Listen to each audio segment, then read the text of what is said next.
Alright everyone, we start off today talking about the Muppets, which is not necessarily a subject that's, down the road of my interests fully. They were great in the day, back in the early 90s and shit, and watching it with your family, but some of the humor is a little bit dated now. I'll get into a little bit of that, I suppose, in the context of this video, but we'll be talking about cancel culture and Disney and everything else under the sun. First and foremost, though, if you're watching on YouTube, there will be a pinned comment on this video, under this video, with 4 other links to 4 other sites that I upload videos on, and you should join me on one or all of those, because pretty soon I will be making more exclusive content on them. Now, Disney, through its Disney Plus thing, decided to essentially attack one of their own fairly popular franchises, which is Jim Henson's Muppets.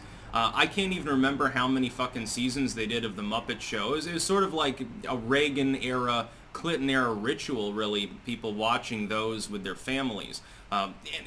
One of the best things about the Muppets, this is the best redeeming facet, and by the way, their Christmas Carol was the best rendition of that actual classic, just saying. And it was funny because actually the rabbit puppet on that, I know you're not supposed to say puppets, it's Muppets. The rabbit on the Christmas special, the Christmas Carol, actually was the same puppet that was used actually in the Bunny Picnic, which almost nobody has heard of. It was a really sappy made-for-TV short movie. It's worth a watch, but, prepare for an overload of dad jokes. And that's really, the best thing about the Muppets is that you got a little bit of edgy humor in with basically what was a family-friendly program. And Henson did a really great job, and it was very, very popular. I guess the idea is that there are outdated stereotypes and offensive jokes, though, in the Muppets, and so they had to put a little disclaimer on there that it's, like, not for kids and contains potentially offensive material, and I'm thinking to myself, what would be offensive about the Muppets? I think I have a couple of ideas. I'm sure it's not Swedish Chef, because that's depicting a stereotype of a person who's white and European, so I don't think Swedish Chef is the reason, even though it is the most obvious caricature. I'm thinking possibly mental illness with, I don't know, Gonzo or that orange character or, animal. And then I'm thinking of Miss Piggy. I think that's probably the big one. Basically because Miss Piggy actually, it's funny because like 10 years ago, Miss Piggy was actually used as a feminist icon. They're like, well, she was an empowered woman, and, if Kermit got fucked up, she would punch him, basically. They liked Miss Piggy. Now, though, the post-third waivers hate the caricature and say, oh my god, basically it's casting off feminists as though they're violent and obese and overeating, and that's not acceptable. Maybe Big Bird's obvious depression played a role. I don't know. Not really Muppets, but there's a lot of crossover, really. Sesame Street, Muppets, kind of all of that stuff was intertwined for a very long time.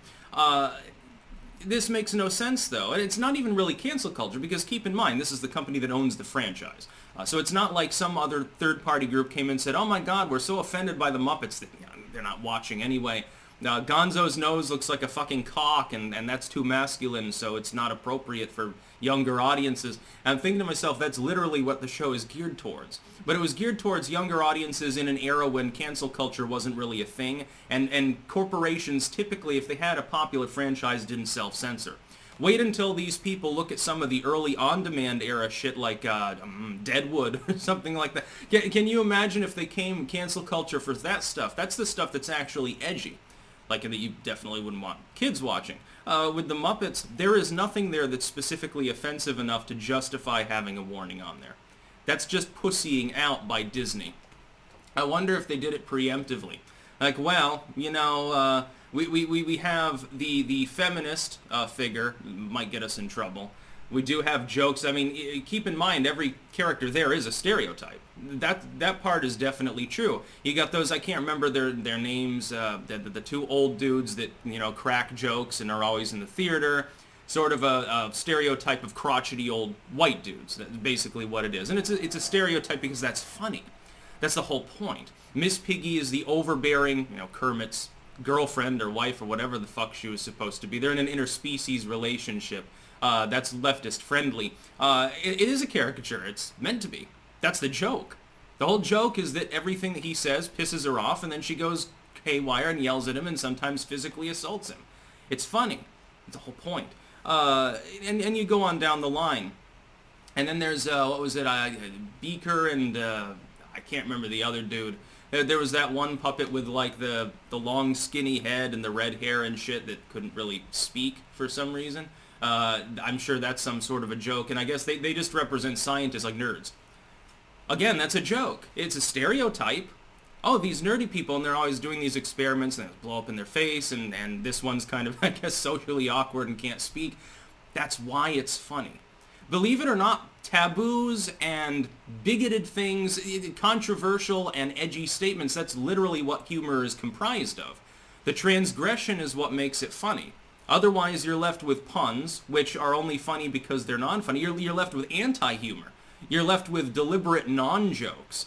You're left with the kind of stuff that like Bill Cosby would have been peddling at a family-friendly brunchin'. That's not really funny. What really gets people off is stuff that's deliberately, it pisses others off. Humor, in the strictest sense, almost in some ways, is a form of trolling. But the thing is, and this is important to note, people voluntarily interact with that. Sometimes you go to a comedy club, you might be the butt of several jokes. You don't flip out and say, "Oh my God, I can't believe that he made a fat joke about me." Then don't go to a comedy club. You choose to tune into the Muppets. And the idea that little kids can't watch the fucking Muppet Show, Jesus, give me a fucking break. Watch the Muppet Christmas Carol, though, if you haven't, and try and tell me that that's not the best rendition of that classic. It's basically a musical, but it is kind of funny. You do get the dad jokes and the shitty puns as well with that particular brand of humor. But you could have like a Kermit stand-up hour and get Kermit really edgy, and some of it, I guess by modern standards is just too edgy for some of the limp wristers, some of the grift leftists. That's about all. Peace out.